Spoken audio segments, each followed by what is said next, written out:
The California Dream. It's America's richest state, a land of opportunity. But not everything is golden in California. The USA is the world's biggest economy, followed by China, Japan, and Germany. But if the state of California were a country, it would come fifth on the list. In fact, in one YouGov survey this year, 58% of Californians thought they would be happier in an independent California, while in another, 29% said they would actively support their state seceding from the USA. Barring civil war, the USA isn't going to allow that to happen. California constitutes almost 15% of the entire American economy. No other state even reaches double figures. Partly, its success is because California is home to America's tech and entertainment industries, but that's very far from the whole explanation. The most important factor is simply that it has a population of just under 40 million people, almost as high as that of Canada. And this in itself generates a lot of business. For instance, California's biggest industries are those that provide services for the people who live there, things like finance, insurance, and real estate. The secret of California's success, therefore, is California itself. Its population first boomed with the gold rush of 1848, which, in turn, led to a rush to make it a U.S. state in 1850. From then, right up to the present day, the flow of migrants, both American and not, toward the Golden State has never stopped, as, more than anywhere else in the USA, it is seen as a land of opportunity. This level of success has also created problems. For instance, there is no longer a morning and evening rush hour around Los Angeles and San Francisco. The traffic now remains solid all day long. Housing is incredibly expensive, although salaries are high as a result. Thanks to California's Freedom of Information policy, we found hundreds of examples of nurses, policemen, and firefighters earning well over $500,000 a year. Even people working in waste collection can take home around $100,000. But what is it about California that makes it such a magnet to people? People first rushed to California because the land contained gold, but when there was no more of that, it started producing another form of riches: food. The state's climate is ideal for growing an incredible variety of plants, so much so that the state produces half of all America's fruit and vegetables, 80% of its wine, and all of the nation's almonds, avocados, pistachios, walnuts, and pomegranates. Unfortunately, this all comes at a price. California's Central Valley, a strip of land 640 kilometers long and 80 kilometers wide, grows 8% of America's agricultural produce by value, despite representing only 1% of American farmland. As that statistic suggests, farming in the Central Valley is intensive, dominated by vast monocultures of one or another plant with no biodiversity at all. Every year, about 70% of America's commercial beehives have to be physically transported to California to act as pollinators on these biologically dead farms, in particular for the $21 billion almond industry, which provides 78% of the world's supply. The industry requires human labor too, of course, and half of all America's farm workers are in California. The majority, 75%, are undocumented and work for low pay in frequently poor conditions. Abuse is particularly bad among those who produce California's latest intensively farmed plant, cannabis, which is now legal in half of America's states.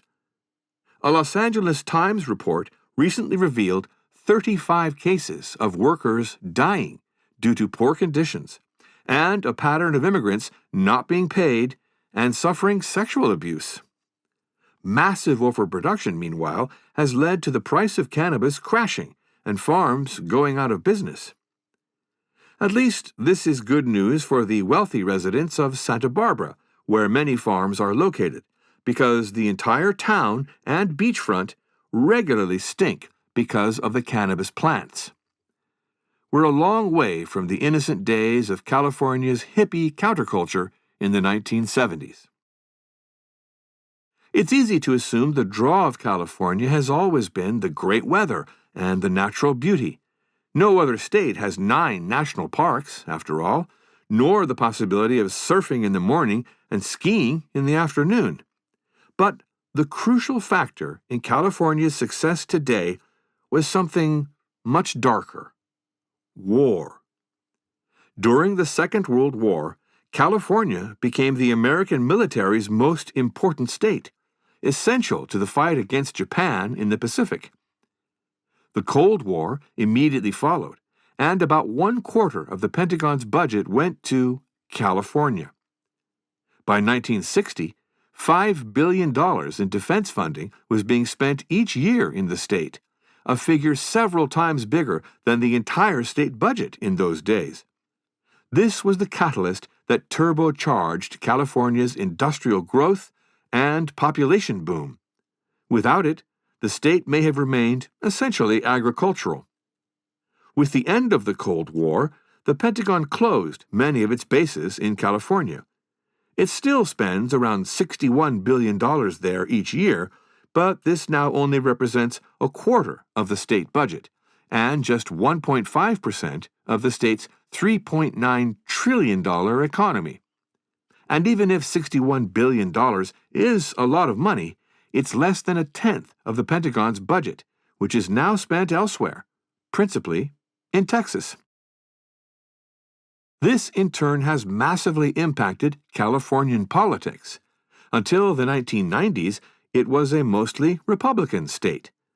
But the closure of so many military bases changed the demographic profile of the state and shifted it firmly over to the Democrat camp. Meanwhile, the legacy of the military era continues in another form: the tech sector. This sector arose in California precisely because Pentagon-funded research had drawn so many of America's best scientific minds to one place: San Francisco's Silicon Valley. Much of California's success is down to the tech industry. For instance, if California would be the world's 5th biggest economy as an independent state, the Republic of Apple would come 40th out of the 188 countries in the United Nations, just behind Hong Kong. And Alphabet, Google's parent company, would be 46th after Finland.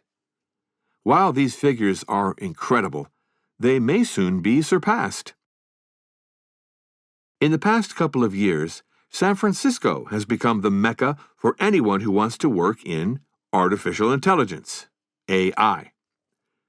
Excitement around the possibilities of AI is so high that the top 100 companies have seen their value rise by $8 trillion since the launch of ChatGPT in October 2022. For California, this is a gold rush to equal the one that started bringing people here in the first place.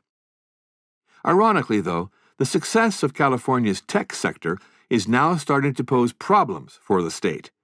In a normal year, for instance, the tech sector's 1.4 million employees, who are only 3.5% of California's population, provide around 40% of the state government's income tax revenue. So, when the tech industry has a bad year, sometimes laying off tens of thousands of employees at once, that can suddenly create a vast hole in the state finances. At the same time, despite being America's 3rd largest state, California's extreme topography means that only small parts of it are suited to habitation. Around San Francisco and Silicon Valley, this has generated intense pressure on housing and therefore exploding house prices. The result is that San Francisco, despite the immense wealth generated there, now has a major homelessness problem, often even including people working full-time jobs. And for all the excitement around AI, it also poses significant dangers for the people who work in tech. Investors and entrepreneurs will make fortunes as AI enters more deeply into every part of our daily lives. But California's legions of computer programmers will soon find themselves out of work as they are replaced by the very machines that they created.